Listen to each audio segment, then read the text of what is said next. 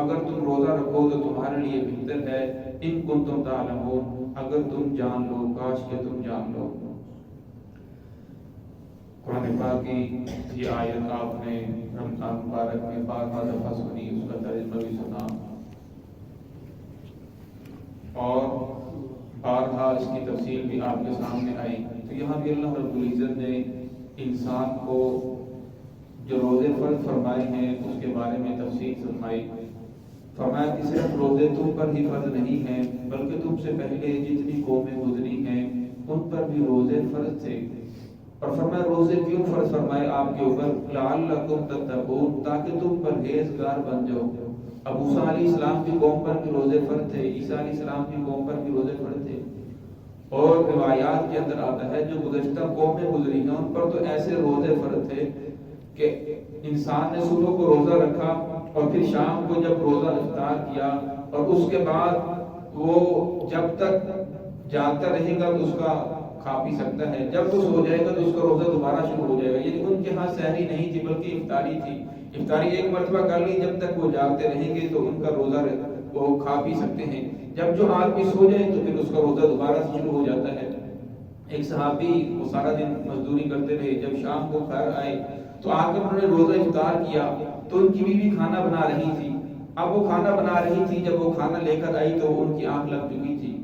تو وہ بڑی پریشان ہوئی، اور صبح کو پھر ان کا جب آنکھ لگ جائے تو ان کے ہاں روزہ شروع ہو جاتا تھا، اور ان کا روزہ شروع ہو گیا، اور صبح تک ان کی حالت یہ ہو گئی کہ وہ بے ہوش ہونے لگے، ان کی حالت بہت زیادہ کمزوری آ گئی۔ تو پھر آپ صلی اللہ علیہ وسلم کو پتہ چلا تو پھر اللہ رب العزت نے قرآن پاک کی آیت نازل فرمائی کہ اب تمہارے لیے سحری بھی ہے، افطاری بھی ہے، یہاں سے لے کر آپ نے صبح سے لے کر شام تک غروب آفتاب تک روزہ رکھنا ہے، اس کے بعد آپ سو بھی سکتے ہو، کھا بھی سکتے ہو، سونے کے بعد بھی کھا سکتے ہو، پہلے بھی کھا سکتے ہو۔ پہلے امت محمدیہ پر بھی یہی تھا کہ آپ نے جب روزہ رکھنا ہے افطار کے وقت جب تک جاگتے رہو گے تو اس وقت تک کھا بھی سکتے ہو، اور جب انسان سو جاتا تھا پھر اس کے بعد روزہ شروع ہو جاتا تھا۔ لیکن جب صحابہ کرام کو ایک صحابی کو یہ حالت پیش آئی تو پھر آپ صلی اللہ علیہ وسلم نے قرآن پاک کی آیت نازل ہوئی، پھر اس کے بعد رخصت مل گئی کہ اب آپ نے جو روزہ رکھنا ہے تو طلوع فجر سے لے کر یعنی صبح سے لے کر جب وہ چھوڑتی ہے اس وقت سے لے کر غروب تک آپ نے روزہ رکھنا ہے۔ تو یہاں اللہ رب العزت نے اس امت کو آسانی عطا فرما دی، اور پھر فرمایا کہ روزہ جو ہے تم پر اس لیے فرض کیا گیا تاکہ تم پرہیزگار بن جاؤ۔ اس کے لیے آپ اللہ رب العزت کو اس کا کوئی فائدہ نہیں ہے، اگر ساری کی ساری انسانیت روزہ خور بن جائے، کوئی بھی روزہ نہ رکھے تو اللہ رب العزت کی ربوبیت کے اندر ذرہ برابر کمی نہیں آئے گی۔ اگر سارے کے سارے روزہ رکھنے والے بن جائیں تو اللہ رب العزت کی شان کے اندر ذرہ برابر اضافہ نہیں ہوگا، اور یہ تو تمہارے لیے ہے تاکہ تم پرہیزگار بن جاؤ۔ اللہ رب العزت انسان کو مشق کرواتے ہیں، کیا میرے بندے میں نے تمہارے اوپر بہت ساری چیزیں حرام کی ہیں، چوری تمہارے اوپر حرام کی ہے، سود کھانا حرام، اسی طرح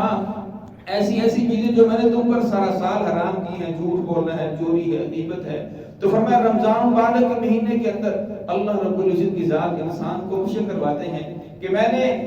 سارا سال تو یہ چیزیں حرام کی ہیں، لیکن رمضان مبارک کے مہینے کے اندر جو چیزیں میں نے تیری حلال کی ہیں وہ چیزیں بھی میں نے صبح سے لے کر غروب آفتاب تک ان چیزوں کو تیرے لیے کھانا حرام قرار دے دیا ہے، ناجائز قرار دے دیا ہے۔ فرمایا جس طرح رمضان مبارک کے مہینے کے اندر تو صبح سے لے کر غروب آفتاب تک کھانے پینے سے روکا رہتا ہے، کوئی چیز کھاتا پیتا نہیں ہے، فرمایا اسی طرح سارا سال اس کی مشق کرنی ہے کہ جن چیزوں کو اللہ رب العزت نے ناجائز قرار دیا ہے ان کے قریب نہیں جانا بلکہ اس سے بچنا ہے۔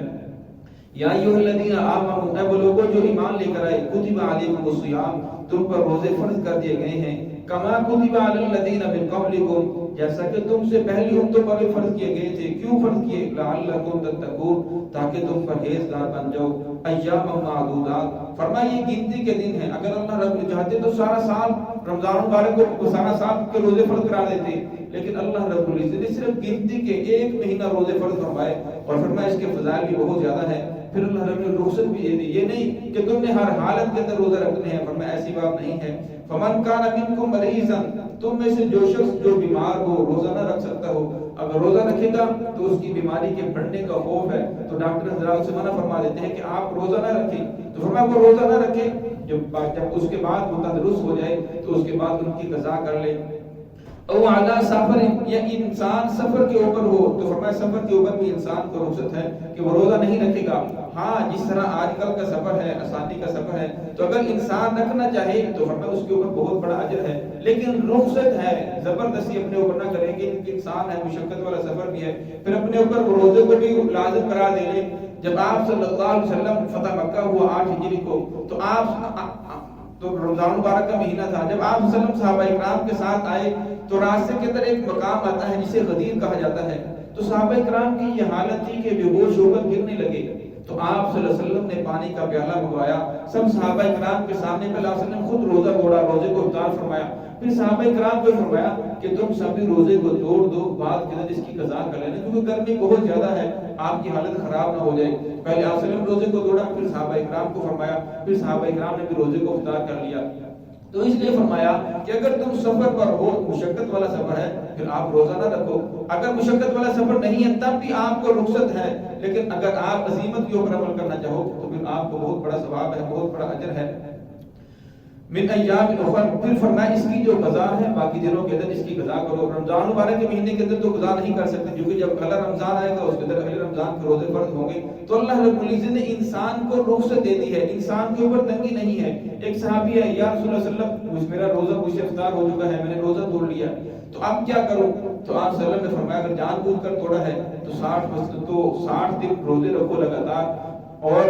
اگر ایسا نہیں کر سکتے تو پھر غلام آزاد کرو، اگر ایسا بھی نہیں کر سکتے تو 60 مسکینوں کو کھانا کھلاؤ۔ کہنے لگا یا رسول اللہ میرے پاس اتنی طاقت کہاں، ایک روزہ رکھا تو حالت یہ ہے کہ اسے توڑ دیا، اور 60 روزے 2 مہینے لگاتار روزے کیسے رکھوں گا؟ اور پھر فرمایا کہ میں اتنا غریب ہوں، غلام تو آزاد کر نہیں سکتا، اور 60 مسکینوں کو کھانا کھلاؤں، سب سے بڑا مسکین تو میں ہوں۔ تو آپ صلی اللہ علیہ وسلم نے فرمایا کہ بیٹھ جاؤ، وہ بیٹھ کے تھوڑی دیر کے بعد کوئی باہر سے ایک کھجوروں کا ٹوکرا لے کر آیا، تو آپ صلی اللہ علیہ وسلم نے فرمایا کہ اس ٹوکرے کو اٹھاؤ اور لے جاؤ اور جا کر مدینہ میں تقسیم کر دو۔ اب اس نے اٹھایا، اٹھا کر کہنے لگا یا رسول اللہ مجھے اپنے سے بڑا مسکین کوئی نظر نہیں آتا، میرے گھر سے بڑا مسکین تو کوئی بھی نہیں ہے، مجھے اپنے بیوی بچے اپنی ذات کے علاوہ غریب مجھے کوئی بھی نظر نہیں آتا۔ پھر آپ صلی اللہ علیہ وسلم مسکرائے، فرمایا کہ جاؤ اپنے گھر کے اندر ہی سیریل لے جاؤ۔ تو اسلام نے انسان کے اوپر تنگی نہیں کی کہ یہ ہر حالت کے اندر آپ نے روزہ رکھنا ہی ہے، اور فرمایا جو نہیں رکھ سکتا تو اللہ رب نے اسے رخصت بھی عطا فرمائی ہے۔ وعلی الذین یطیقونہ فدیۃ، اور فرمایا جو انسان روزہ رکھنے کی طاقت نہیں رکھتا، اتنا زیادہ بوڑھا ہو چکا ہے کہ اب اس آدمی کو آئندہ بھی اس کو جو اس کی زندگی باقی ہے اس کے اندر روزہ نہیں رکھ سکتا، تو فرمایا اس کے لیے ہے کہ وہ طعام مسکین، فدیۃ طعام مسکین، کہ وہ 60 مسکینوں کو کھانا کھلا دے، یا ایک اگر ایسا نہیں کر سکتا تو پھر وہ ایسا کرے کہ روزانہ ایک صبح کو شام کو کسی انسان کو روزہ رکھا دے اور افطار بھی کروا دے۔ اور فرمایا ایک روزے کا جو فدیہ ہے وہ 2.25 سر گندم ہے، اگر وہ ایک ہی مرتبہ دینا چاہے پورے مہینے کا تو ایک ہی مرتبہ دے سکتا ہے۔ اسی طرح جو انسان آج کل جس طرح شوگر کی بیماری ہے، جو اس طرح ایسی بیماری ہیں کہ اگر انسان کو پتا ہو کہ میں ٹھیک ہو سکتا ہوں تو پھر فرمایا اگر وہ فدیہ دیتا ہے اس کے بعد کے اندر وہ ٹھیک بھی ہو جاتا ہے تو اس کو بعد کے اندر ان روزوں کی قضا لازم ہو جائے گی، قضا ضروری ہے۔ اگر انسان کو پتہ ہے کہ میں آئندہ جو میری زندگی باقی ہے میں ٹھیک نہیں ہو سکتا، آئندہ میں روزہ نہیں رکھ سکتا، تو پھر فرمایا وہ انسان فدیہ دے سکتا ہے۔ اور ایک انسان نے فدیہ دے دیا، فدیہ دے دینے کے بعد پھر وہ چند مہینوں کے بعد چند سالوں کے بعد اللہ نے صحت عطا فرما دی تو اس کے اوپر لازم ہے وہ دوبارہ روزوں کی قضا کرے۔ کس طرح اب زکوٰۃ ہے، یہ جو چیزیں اللہ رب نے فرض فرمائی ہے، نماز ہے، روزہ ہے، زکوٰۃ ہے، حج ہے، انسان جتنی بھی توبہ کرے، جتنی بھی معافی مانگے، اللہ رب کا جتنا بھی گڑ گڑائے، فرمایا یہ توبہ سے معاف نہیں ہوتے جب تک اس کی انسان قضا نہیں کرے گا۔ ایک انسان ہے وہ بچپن سے اس نے نماز نہیں پڑھی، اس نے 20 سال کی عمر میں، 25 سال یا 30 سال کی عمر میں جا کر اس نے نماز شروع کی، اور نماز تو فرض ہو چکی ہے، 15 سال کی عمر میں جب وہ بالغ ہو چکے اس کے اوپر نماز فرض ہے، تو فرمایا کہ اس انسان کو جو اس کے باقی ایام گزر چکے ہیں، سال گزر چکے ہیں، ان کی قضا اس کے اوپر لازم ہے۔ اب جس وقت اللہ رب سے سمجھ عطا فرمائی اس وقت انسان کو اپنی ڈائری کے اوپر نوٹ کرنا چاہیے کہ میں نے اتنے مہینے کو روزے نہیں رکھے، یا اتنے سال کی اتنے مہینوں کی نمازیں نہیں پڑھی، اور آج سے میں نے نماز پڑھنا شروع کر دی ہے فلاں دن سے فلاں تاریخ سے، اگر میری زندگی نے میرے ساتھ وفا کی تو میں نمازیں پڑھوں گا، روزے رکھوں گا، زکوٰۃ جو ہے میرے ذمہ ہے یہ میں ادا کروں گا۔ اگر میری زندگی نے وفا نہیں کی تو پھر اپنے ورثاء کو وصیت کر کے جائے کہ میرے پیچھے اس کا فدیہ دے دینا۔ تو فرمایا انسان کو اس کی بہت زیادہ فکر کرنی چاہیے کہ یہ چیزیں توبہ سے معاف نہیں ہوتی بلکہ ان کی قضاء لازم ہے۔ تو اسی طرح جو انسان بیمار تھا لیکن بعد کے اندر تندرست ہو گیا، اس نے فدیہ بھی دے دیا، فرمایا جو فدیہ دے دیا ہے اس کا اجر علیحدہ ہے، لیکن اس آدمی کو ان روزوں کی قضاء دوبارہ لازم ہو جائے گی۔ یہ سردیوں کے مہینے ہیں، انسان کو کوشش کرنی چاہیے کہ جو روزوں رہ گئے فرمایا ان روزوں کی قضاء کرے، پتہ بھی نہیں چلتا، چھوٹے چھوٹے دن ہیں۔ فمن تطوع خیرا فهو خیر اللہ، پر فرمایا جو شخص زیادہ دے، اب اس نے 60 مسکینوں کا کھانا دینا تھا، اور 2 سر گندم کے حساب سے، اب وہ 2 سر کے حساب سے دے دیتا ہے، یہ سوا 2 کلو کے حساب سے دے دیتا ہے، یہ زیادہ دے دیتا ہے، تو فرمایا یہ اس کے لیے بہتر ہے، اس کا زیادہ اجر ہے۔ وَأَن تَصُومُوا خَيْرٌ لَكُمْ، اور فرمایا اگر تندرست ہو جائے تو فرمایا اس کے لیے بہتر یہی ہے کہ وہ روزہ رکھے، کیونکہ جو روزے کی فضیلت ہے، اب جو رمضان مبارک کے مہینے کے اندر روزہ رکھنے کی فضیلت، اگر اللہ نے رخصت دے دی کہ مسافر روزہ نہ رکھے، مریض روزہ نہ رکھے، اگر وہ رکھ سکتا ہے تو روزہ رکھ لے، جو فضائل رمضان مبارک کے مہینے کے اندر ملیں گے وہ باقی دنوں کے اندر نہیں ملیں گے۔ باقی دنوں کے اندر ذمے سے جو آپ کے جو ذمے قضا ہیں وہ تو ادا ہو جائے گی، جو فرض ہے وہ تو ادا ہو جائے گا، لیکن جو اجر ہے، جو اجر و ثواب اللہ نے لکھا وہ نہیں مل سکتا۔ اس طرح ایک آدمی نماز پڑھتا ہے، فرمایا وہ گھر کے اندر پڑھتا ہے، جماعت سے نہیں پڑھتا، اس کے ذمے سے فرض تو ادا ہو جاتا ہے، لیکن جو اللہ رب العزت نے انعامات رکھے ہیں اس سے محروم ہو جاتا ہے۔ اس لیے انسان کو کوشش کرنی چاہیے کہ رمضان مبارک کا مہینہ حد الوسع نہ چھوٹنے پائے۔ وَأَن تَصُومُوا خَيْرٌ لَكُمْ إِن كُنتُمْ تَعْلَمُونَ، اور فرمایا تمہارے لیے روزہ رکھنا ہی بہتر ہے اگر تم جان لو۔ دعا ہے کہ اللہ رب العزت ہمیں جو رمضان مبارک کا مہینہ آتا ہے صحیح معنی کے اندر اس کی قدر کرنے کی توفیق عطا فرمائے۔ جن احباب کے ذمے روزے باقی ہیں انہیں ان کی قضا کرنے کی توفیق عطا فرمائے۔ بسم اللہ الرحمن الرحیم، الحمدللہ رب العالمین، والعاقبۃ للمتقین،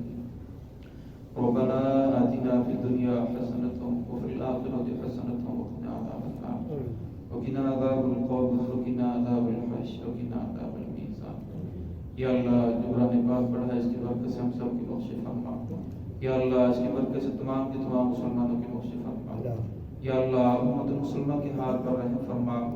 یا اللہ امت محمدیہ کی مغفرت فرما، یا اللہ امت محمدیہ کی گناہوں سے درگزر فرما،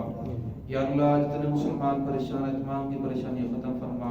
یا اللہ جو قرض دار ہیں قرض سے خلاصی عطا فرما،